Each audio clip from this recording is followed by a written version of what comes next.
So I see we have a lot of generations here tonight, which I love because I love seeing different age groups.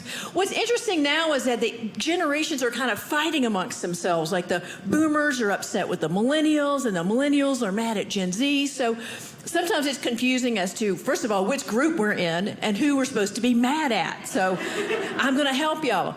Our oldest generation right now is called the silent generation. These people were born between the 1920s and 1940s. They're called the silent generation because when they were kids, they were to be seen and not heard.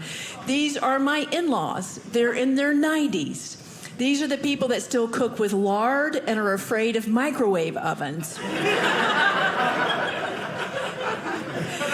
My in-laws have been married for 65 years. 65 years, it's great. And apparently, if you've been married that long, you no longer have the ability to hear the sound of the other person's voice.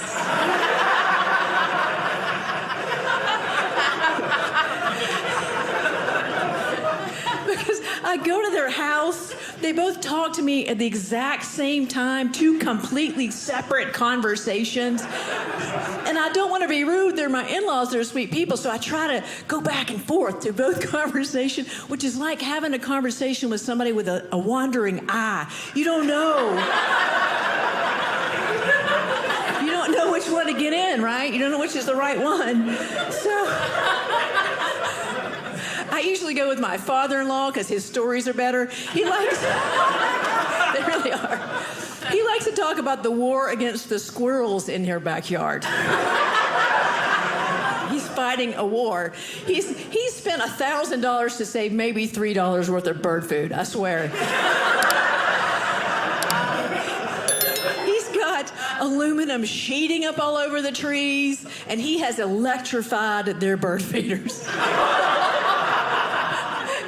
Awesome. So what happens is the little squirrel comes along and he's just trying to get lunch, and it will spin and electrify it and zing it off.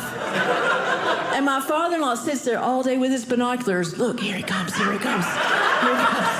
Woo, there he goes, woo! And he's the happiest man on the face of the earth.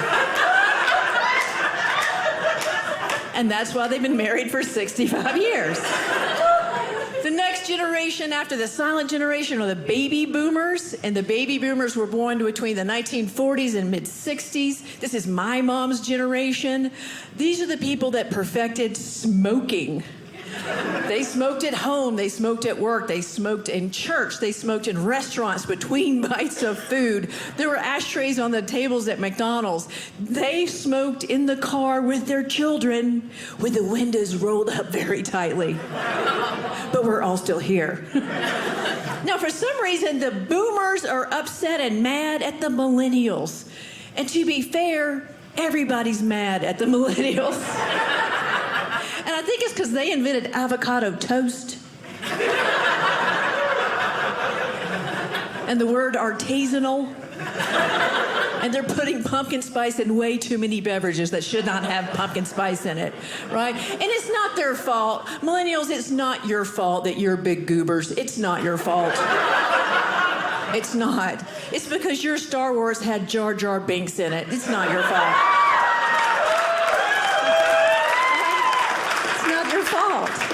And it doesn't matter because the millennials are all getting married and having babies now and their lives are over, so it doesn't even matter at all. So after the millennials come Gen Z. Gen Z was born between 1995 and 2015. Gen Z, these are my kids. Good luck, America. Gen Z doesn't know how to write a check. They don't know how to address an envelope. They don't know how to read cursive. They don't know how to read a paper map. They can't get anywhere unless there's a GPS map on their phone. All I'm saying is if Gen Z takes over the world, it's going to be pretty easy to get it back.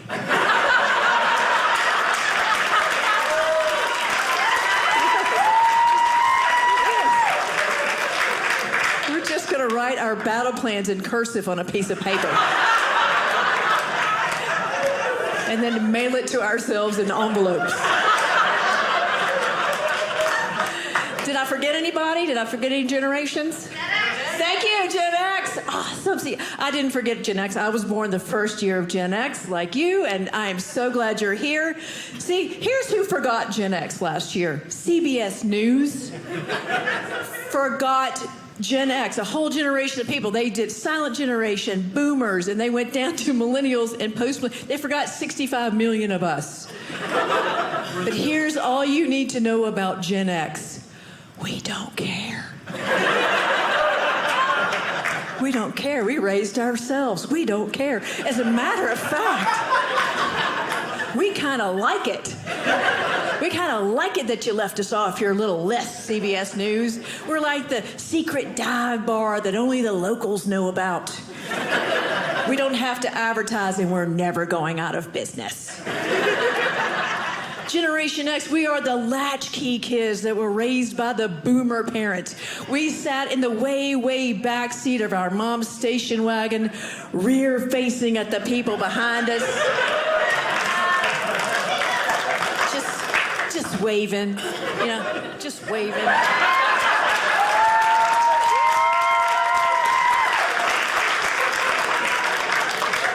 Nobody wore a seatbelt, not even in the front seat.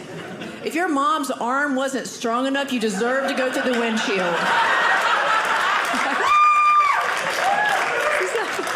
We're all still here. We're never going out of business. We didn't have helicopter parents, and in fact, we had the opposite of helicopter parents. We had Home Depot parents, where it looks like there should be someone in the store there that could help you.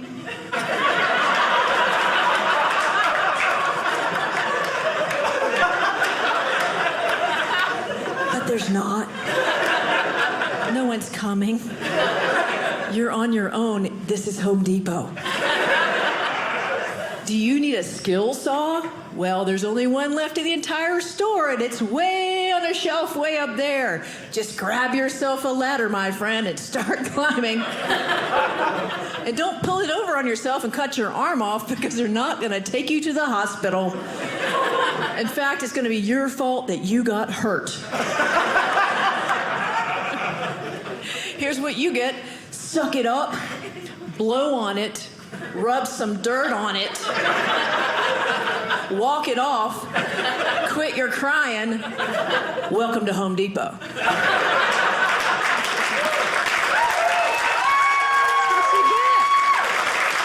what you get. Nobody cared that we were bored. Nobody cared what our grades were. Nobody cared that we were eating lunch out of a lunchbox that was filled with rust.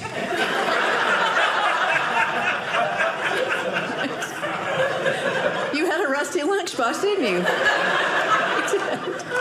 Nobody cared that we were getting pummeled in the face with real red rubber dodgeballs. Not the little foamy baby kind. The real red ones that left a crosshatch print.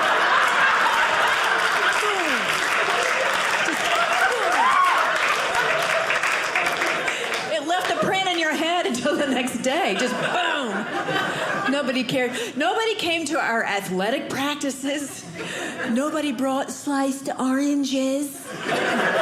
Certainly no one was arranging a play date. Here's how my mom arranged a play date. At 8 o'clock in the morning, my mama would say, y'all go outside and play. Boom, lock the door. Right? Yes. That's what we did. She locked the door. We weren't coming back in there. We were outside all day. We didn't have anything to eat. We didn't have anything to drink. We didn't have a juice box or any goldfish crackers. If we were thirsty, we drank out of where? Yes, the hose. And we're all still here. We're never going out of business. And the water was hot. Very hot. Now, what were we doing in the yard? What were we doing out there? Well, we were trying to kill each other. We had rock fights, we had dirt clod fights, we had green pine cone fights, and we had BB gun fights. Yes, we did. Yes, we did. But there were rules. We had rules. 3 pumps max.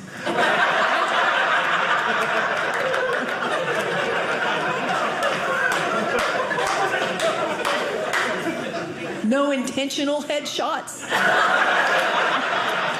It wasn't anarchy. And on holidays, we upgraded our game. We had bottle rocket wars and Roman candle fights. And all my dad ever said was, don't shoot each other in the eye. It was okay. And eventually, we would go outside and we would get on our big wheels and we would ride in traffic. We made Evel Knievel ramps on cinder blocks with plywood that had nails sticking up out of it. Nobody wore a bike helmet. We're all still here. We're never going out of business.